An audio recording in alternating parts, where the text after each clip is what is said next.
Okay, so this video is going to cover area and the definite integral. We started talking about antiderivatives and the indefinite integral at the beginning of this week. But now we're going to move on to look at what it means to be a definite integral. If you started this in class, go ahead and fast forward to wherever we left off and then just continue on from there. You have the pages already in your notebook, so I know every class is a little bit differently, but hopefully this will get us back on track. Okay, so if we think about the antiderivative, and we think about what it means graphically, it comes down basically to area. And this equation right here, this area equation right here, where it's the integral from a to b, this a value, let me change the color. This a value represents a start value, and this b value represents an end value to our interval. Okay, and this equation right here represents an accumulation. I really hope I spelled that right. I think it looks right. An accumulation. So even though we're using an area model to figure out these values for these definite integrals, what we're really doing is finding a total of something. So going back to physics, if we have a graph, and this may be something you remember from physics, if we had a graph that represented velocity, so let's say this is in miles per hour, and our x-axis represented hour. Okay, so if we have a velocity graph, what happens when we take our miles per hour times our hours, we get a total amount of miles traveled. And if you guys remember that from physics, okay, let's say we had a graph. What you guys did in physics was, in fact, figure out the area of this region here, and that gave you your total miles. Miles per hour times hours, of course, gives you miles. So it kind of represented, that area represented the, even though you weren't doing it, was what we call the definite integral in calculus. Now, that dx, we've talked a lot about what that means, okay? And that kind of tells us our axis that we're taking area with respect to. So that's important, kind of an important thing. So when we take the area with respect to the x-axis, that means we're taking the area between the curve and that x-axis. If that was a dy, we'd be going the other way. We'd be taking it with respect to the y-axis, which means between the curve and the y-axis. And we can do that. It's a little bit more complicated in some problems, a little bit easier in some, but mostly we stick to taking the antiderivative or the integral with respect to the x-axis. Okay. So for instance, if I have a region, a set region, let's say that this x value was my a value. Let's say that this value was my b value. What I'd be doing is drawing a line directly down to my curve. That one's kind of already there. And figuring out what the area is.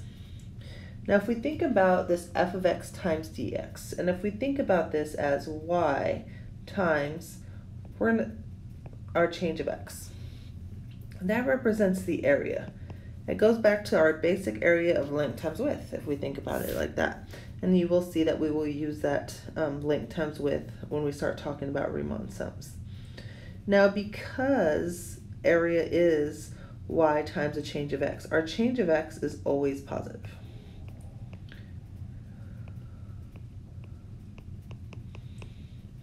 But our y value can be positive or negative, which means we can get an area value that happens to be negative as well. And it's really simple. If we think about the area between the curve and the x-axis, anything above the x-axis would have a positive y value, therefore a positive area.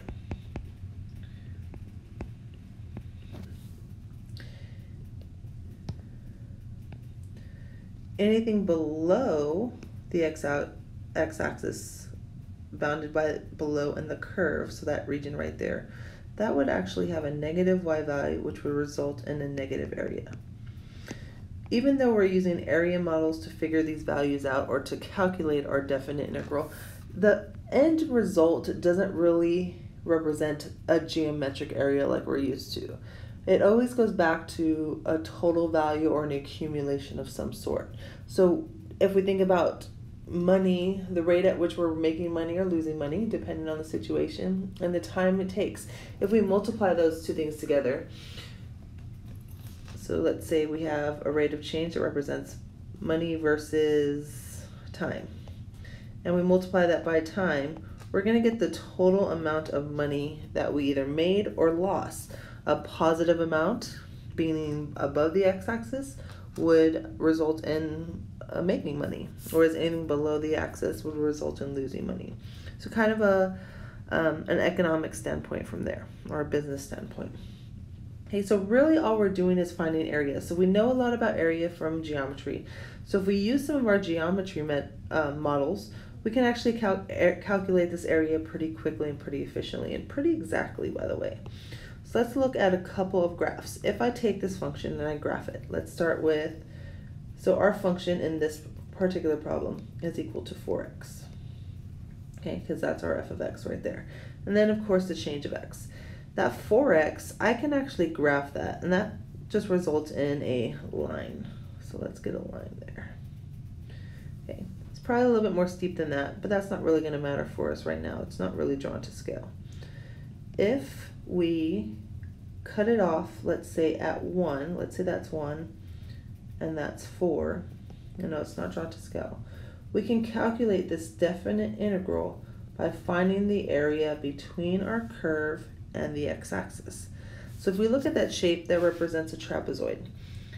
So with most of the trapezoids that we calculate here in calculus, 99 out of 100 times that trapezoid is going to be sitting on its height, which means our base 1 is right here and our base 2.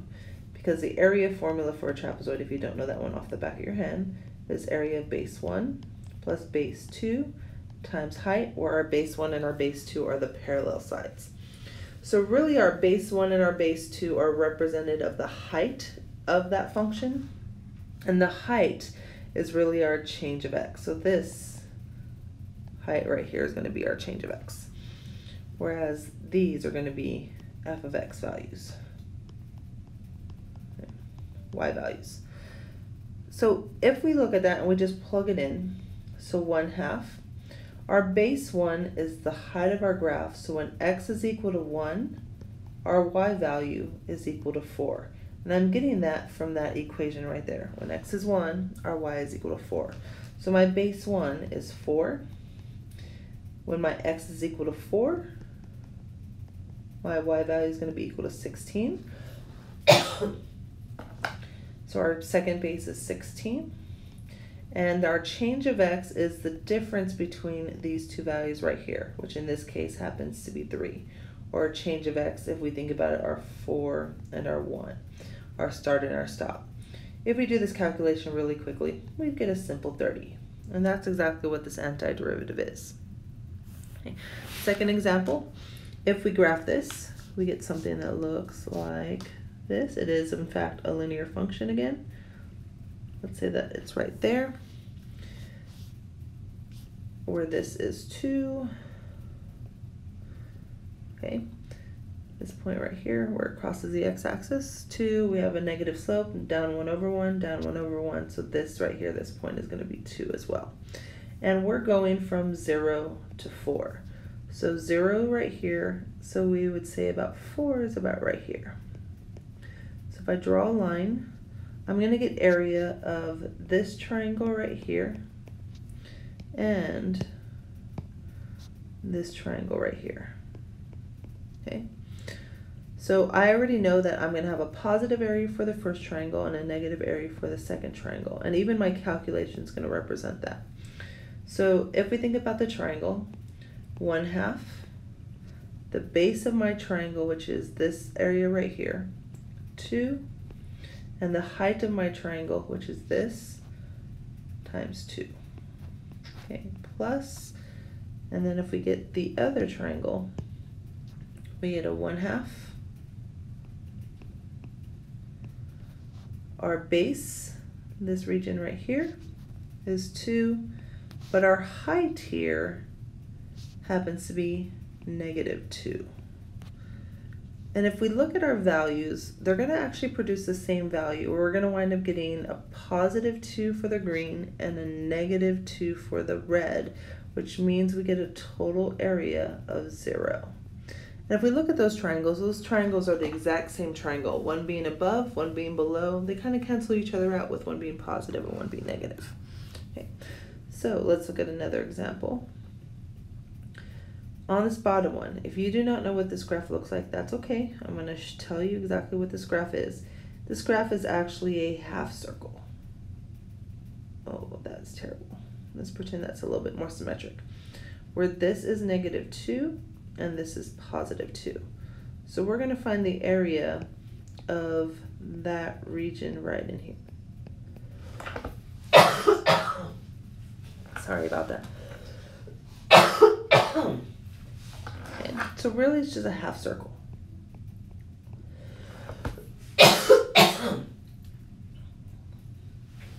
So half circle, so 1/2 times pi times my radius, which happens to be 2 squared. So we wind up getting 2 pi. Last one.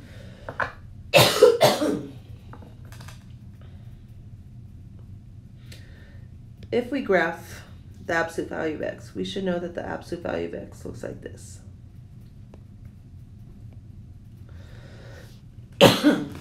So let's say that this is -2. So I'm going to draw my line up, and let's say that this is 3.